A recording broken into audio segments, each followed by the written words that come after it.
All right, so installation. We're going to go over some of the methods of installing insulation, some of the things that we want to avoid, some things we want to accomplish. And in order to understand that, I think it's best to understand more what you're actually doing other than just putting some bats in the wall. And more on a scientific or technical level, an understanding of that. That's kind of like, a mechanic could be a lot better mechanic even if he knows how a car runs, if he knew how to drive. Imagine a mechanic that didn't know how to drive, but he worked on cars. Well, it's kind of the same thing. If you understand how it works, you're better able to make it work at peak efficiency. So anyway, before we get that, or actually to start that out, let's talk about three different methods of heat transfer. One of them is convection, conduction, and radiation. And your convection is basically hot air. When air, hot air rises. That's convection. That's the air. The heat is in the top part of the space through convection. That's how that top part gets heated, is the convection of the heat actually rising up and the air and heating that. It's like a lot of central furnaces work. They're warming air and they're passing air through the house. That's all convection. Radiation or conduction is actually the physical transference of heat through a physical body. Now, whatever that material is actually conducts the heat from one point to another. And that all depends on the density. Say like steel, where the atoms and molecules are really tightly packed and they're really dense. It's going to take a whole lot of energy to get any of those to start moving around, because you have so many more molecules to excite. Whereas wood, it's very loosely packed. I'm talking about on a molecular level, so you don't have to. It doesn't take that much energy to excite these. There's fewer molecules, and then also because there's a space between them, that doesn't pass the heat to the next one. The more densely it is, that one's going to get excited, and it's going to be right next to the other one, and then it's going to get excited, and it'll basically actually pulling, conducting like electricity, your heat from that source. And it's a lot like electricity. The denser it is, the more the energy is going to be transferred through that material. Although electricity, you're also dealing with like electrons on your valence shell and other dynamics of that, and that's another video. So the most thermally efficient substance material is actually air, because it is obviously molecules are very far apart. But the problem is, this is where the double-edged sword is. The air, because those molecules are moving, they're not exciting each other, but they're not losing energy, so they're not passing it on to the next one. But the thing is, they'll store that energy, and because it's fluid, it's mobile. The air, if the air moves somewhere through convection, it will pull that heat and the energy with it. So air, but it's got to be compartmentalized or trapped air. And fiberglass doesn't have a lot of conduction through the fibers, because where the fibers touching, that's a place. And the fibers themselves are not, it's glass. And although glass is a pretty good conductor of heat, actually it's a very good conductor of heat because it is very dense. But they're so, these fibers are so small. Anyway, they don't conduct heat very well through the fibers. And it also has air pockets in there and between all those fibers. The problem is, where we're starting getting into problems, is where the air, where that has that heat in it, starts moving through the fibers. Now you have because the air is not trapped. Like in foam, closed cell foam, that's what it is. It's a closed cell. These are cells of air, and although around the cell is the primarily urethanes, and they're not very dense, and they don't pass a lot of heat them in and of themselves, but they encapsulate that air pocket. So the air gets warm, it's not traveling through that insulation and moving that warm air to somewhere colder, because when the air gets warm, it's trying to rise. So now with fiberglass, like we were talking about, building technologies have really advanced in the past 50 years, 30 years even. Fiberglass isn't just fiberglass anymore. They actually they've taken steps to try and keep that air from flowing through it, and it's more resistive going through. It's a very thin slice. There's the craft face and the back side. So it's very resistive having the air go through it this way, because all these layers. They do like layers like plywood. Now the problem is, air still passes freely this way and this way, side to side. So yeah, and then, I can't remember if I touched on this on another video. I might have erased that one, but I'm going to say it now that I'm looking right at it. Like this piece of fiberglass right here, you see the dark spots on it. It's basically air filter. That's where air has been traveling through it, and it's filtered the air, and so right wherever this came from, and it looks like the way it was cut, it's probably stuffed around a door frame or somewhere and it was loose, or there was this manufactured home does not have a vapor barrier on the outside, so air is able to pass freely through, pretty much freely through the siding. And the siding, any joint in the siding, and air is going to come right through there. Anyway, so so you got the voids in the insulation that you want to avoid, and not just in when you install it, but when you install it, but not just some of the more obvious ones, like when you. So I can get the right angle here. Like when you push it into a stud bay, a lot of times you push it in there, that corner right there, right in here, if you don't, try and get it all the way into the corner, you're going to have a channel right there. What happens is, turn this over, look at the wall here. What happens is, well, two things. You have a channel on the inside. We'll talk about this later. None of this manufactured home has not one staple in the insulation. It's all held through friction. But yeah, you have a channel on the inside right here.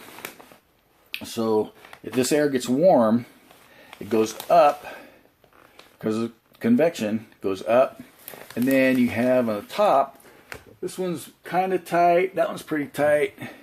That one over there has got at least a 3/4 inch gap. And every single one of them has this channel.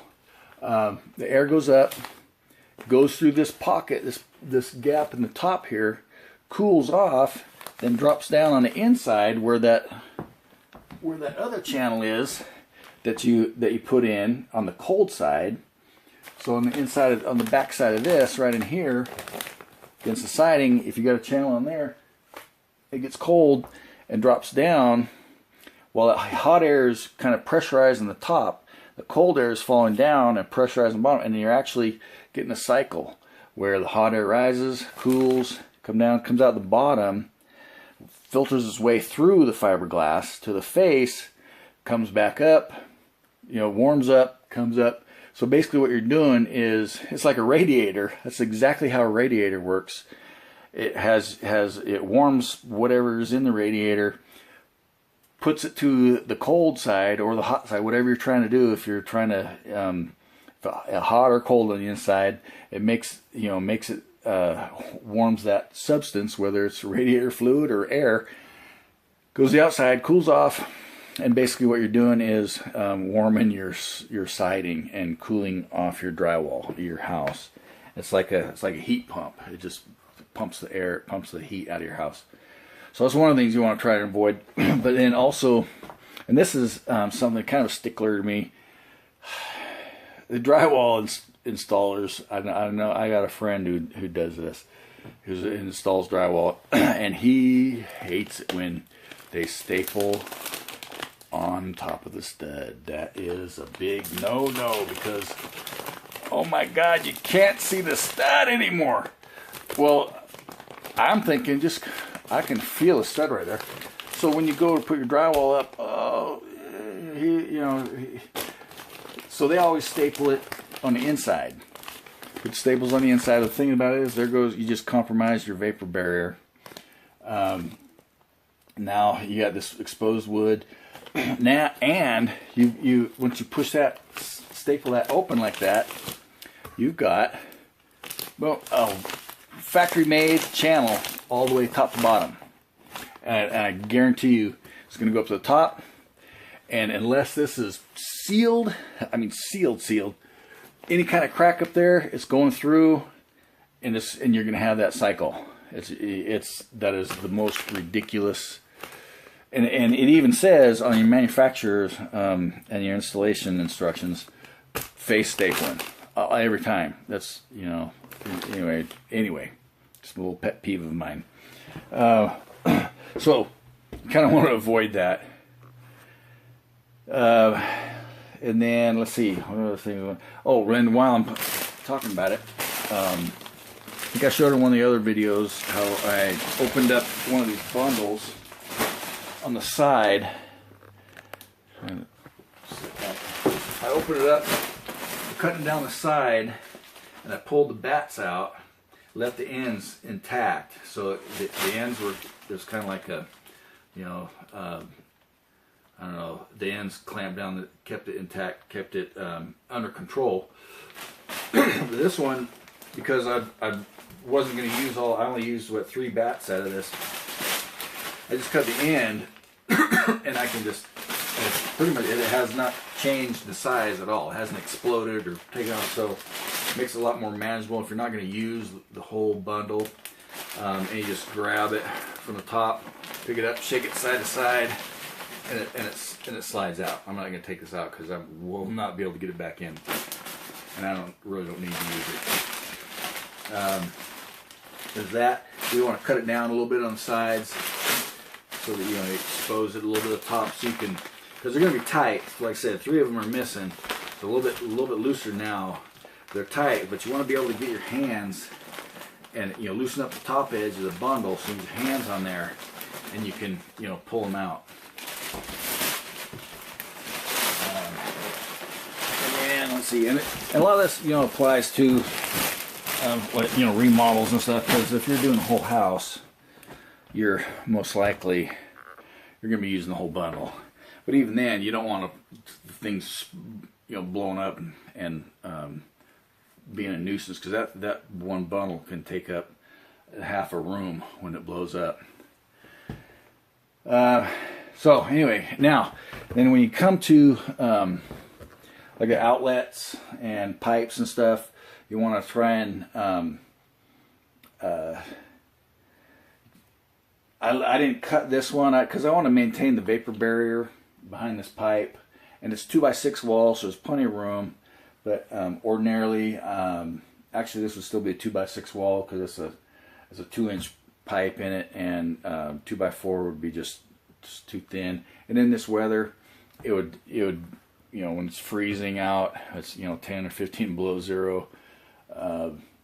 You're definitely gonna have a cold spot, and if there's any other supply line in it, it could freeze a pipe. Drains though, ordinarily, you're gonna have warm water going through it, so ice and just not gonna form inside your drain. They'll stay clear. Anyway, yeah, and then so you get that in there. One of the things, and I'm not sure if this was on another video or not, one of the ones I had to erase. This is, now when you're cutting insulation, especially when you get into thick stuff like R21, R38, man, this just like butter. Well, you gotta, sometimes this one's a little bit dull, so I've had to snap 2 or 3 times, go through, but you can get the whole thickness and cut it down, and it'll cut right through it. So much easier than a straight edge and a razor knife. A lot cleaner. Always wear respirator when you're working with fiberglass. Although it's not toxic, it is a very irritant, and prolonged exposure. Who knows what can do. 99% of people who do have prolonged exposure, they use respirators, so they're not exposed to it. So okay, only that you want insulation. All right, so I don't have any little pieces to show you for an example. I'm trying to use this wall here as an example of installing. So I'm going to go ahead. I'm going to take one of these ones out.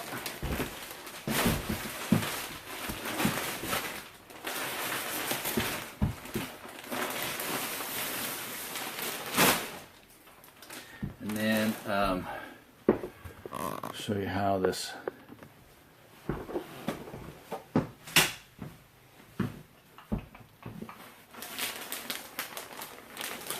Cut this in half.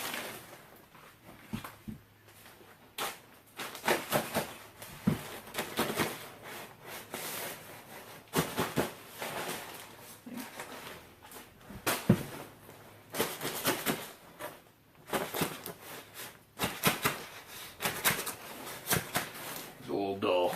They work great when they're new. Okay, so this cuts right through that. Now, we're trying to avoid that void in our corners. A lot of times you're going to have wires and stuff in there. Try and work around them or put them out of the way. If they go across, you're going to want to cut, so the wire doesn't compress. You'll get cold spots. And then what I usually do is I'll put in a corner, a side, all the way so that back corner gets in, and then push this in, tuck that in, push that in, tuck it into the corner, and boom. Pull my craft paper out, hit some staples, boom, boom, boom. You just need enough staples in there to keep it from moving, sliding down in case earthquake. No. So in case over time, whole houses move a lot. They vibrate anytime you're walking. Like I said, when even throughout the day, heat and cold, house is moving. I'm just breathing, like with that air infiltration. When that air hits your siding warms up, that whole cavity in there warms, and that air expands, pushes air out, either inside or outside, or both. And then when it cools off, it pulls that air in. So it's like your house is breathing. And it'll pull air, moist air from inside your house, cold air from outside, or hot air from outside if it's you're trying to keep it cool inside. So that's one of the reasons why I want to be so vigilant, because there's a lot of stuff. Now here, like I was saying about the air, it's a double-edged sword about with keeping a house so tight built. Now, and this is the problem they're coming up with these days. Now that houses are built so tight, is now you have a buildup of gases and stuff. We used everything off gases. I don't care what it is. When any kind of organic material, when it's decomposing, certain conditions it'll decompose faster, but that decomposition, it gases out. When you get gas buildup, like radon gas is from dissolved organic or organic compounds in the earth that are releasing this gas, which is radiation. But it's in a gas form.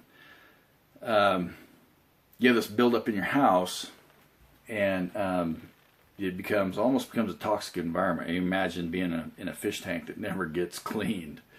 So now they have these air exchangers that take the air from inside and then blow it outside, but they remove up to 98% of the heat out of the air before they blow it outside, and you'll have an intake over here pulling air out.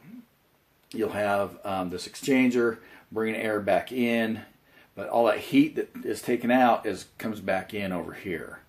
So or cold, because like I said, if you're living in a warm climate and you got the AC running. Anyway, see if I can think of anything. Oh, yeah, another thing is the air transferring in the house.